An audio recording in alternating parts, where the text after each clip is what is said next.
So nandito na tayo ngayon no, sa Dahican Beach. Yung Dahican Beach pala, marami palang resorts dito banda. At ito pala ay isang surfing. Tingnan po natin sa loob. So tingnan nyo ang Dahican Beach. Ito yun no. Wow, ang ganda ng dagat. Blue na blue. Yan no. At yung hangin niya is maputi. At napapansin natin dito banda parang siyang 안녕하세요 여러분. 잘 지내세요?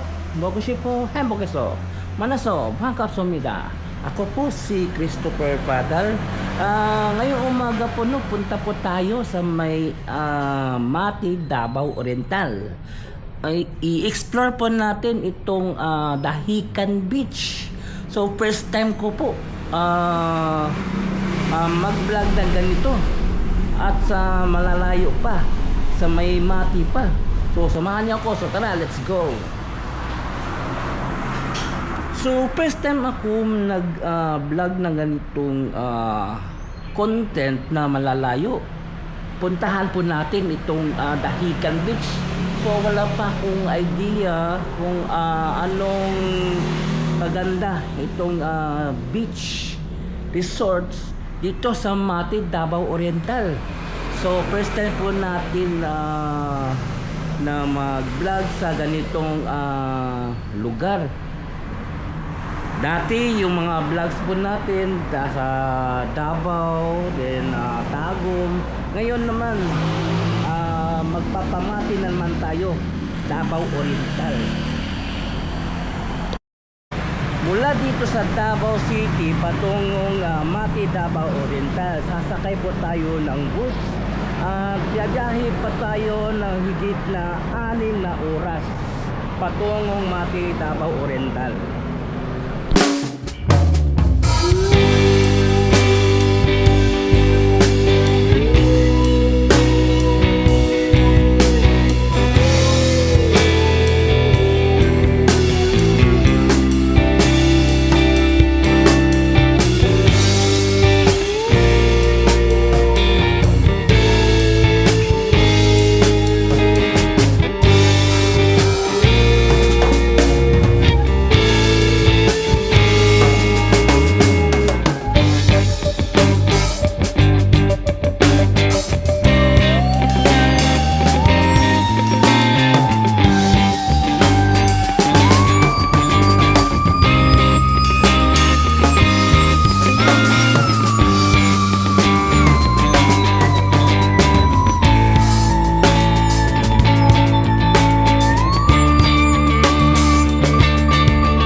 So nandito na tayo no sa Mako, patungo na po tayo sa Mati, Davao Oriental.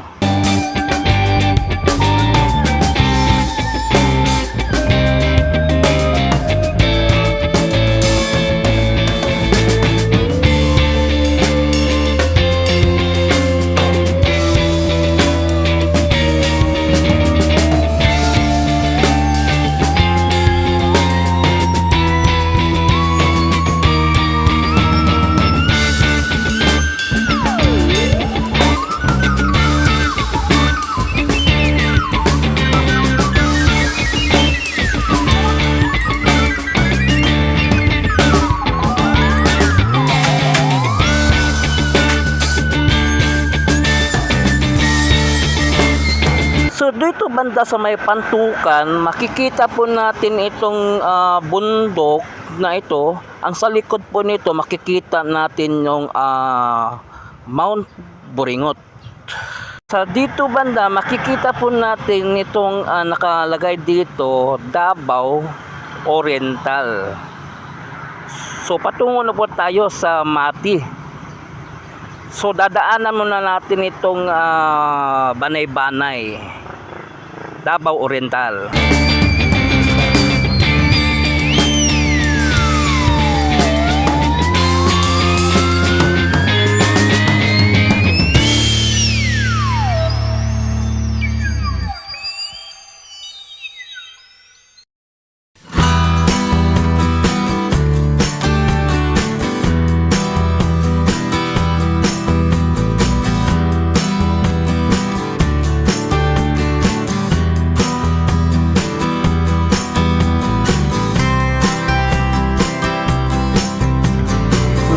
Dito banda sa may Banay-Banay, mapapansin po natin malalapad na yung kalsada dito. Dati 2 lanes lang ito, pero ngayon nagiging 4 lanes na.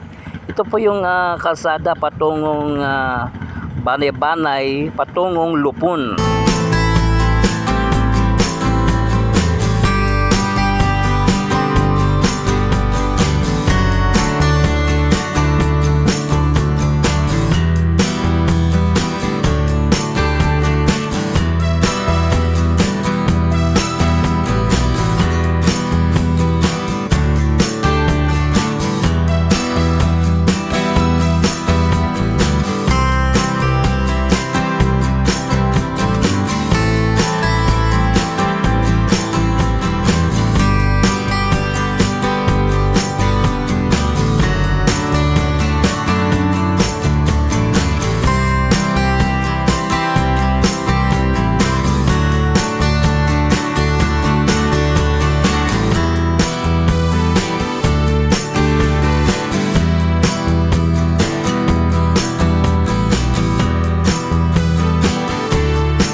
City of Mati.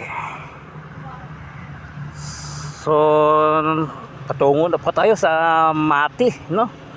Ito po yung daanan. Nakikita po rin natin dito itong Manikling na area. Malapad din yung kalsada, no? Then dito banda sa may Pahada, dito meron tayong makikita dito na magagandang tanawin, magandang view.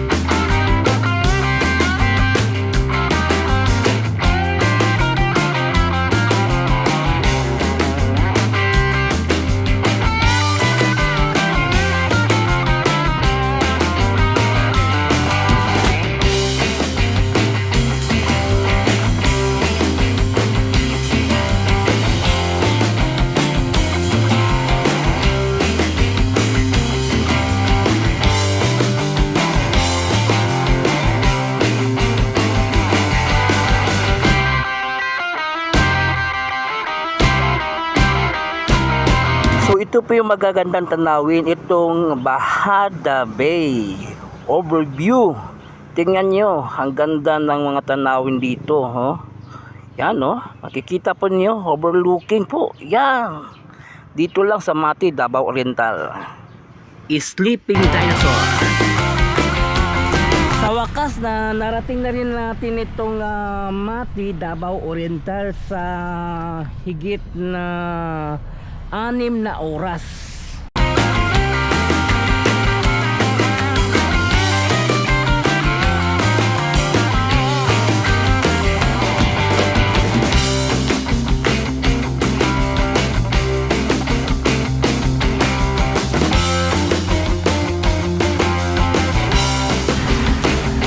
Ngayon magla-lunch muna tayo. Pagkatapos natin mag-lunch, so punta tayo ng Dahican Beach.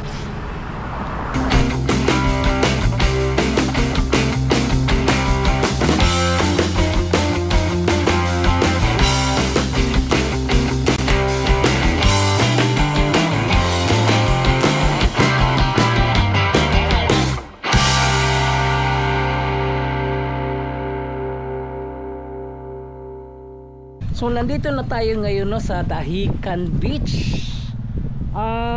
Yung Dahican Beach pala, marami palang resorts dito banda. At ito pala ay isang surfing. Tingnan po natin sa loob. So tingnan nyo ang Dahican Beach. Ito yun no. Wow, ang ganda ng dagat. Blue na blue.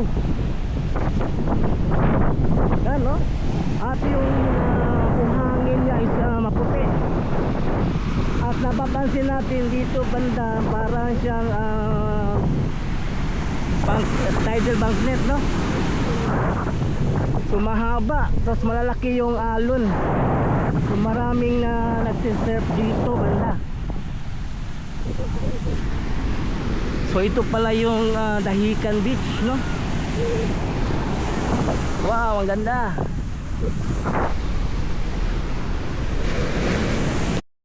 So first time ako nakapunta dito sa may Dahican Beach. Tingnan nyo, ang ganda ng view dito. Ganda ng dagat. Kulay asul. Malalaki yung alon dito. Yan no. First time tayo nakapunta dito sa Mati, Davao Oriental, Dahican Beach. So dito banda sa Amihan, Dahican Beach. So dito banda walang entrance fee, tsaka wala pong parking fee.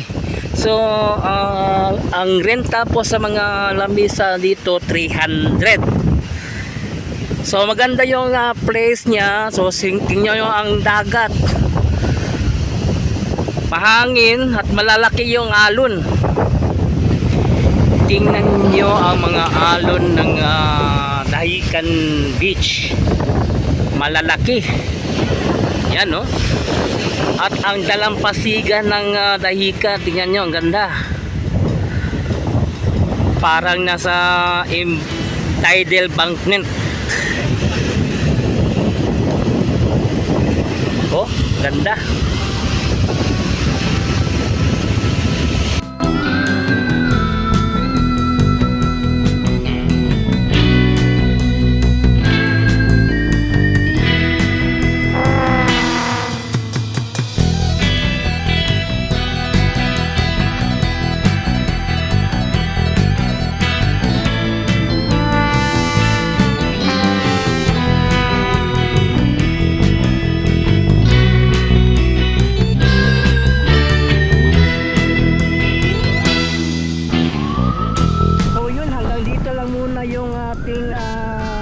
Pag-explore dito sa Dahican Beach.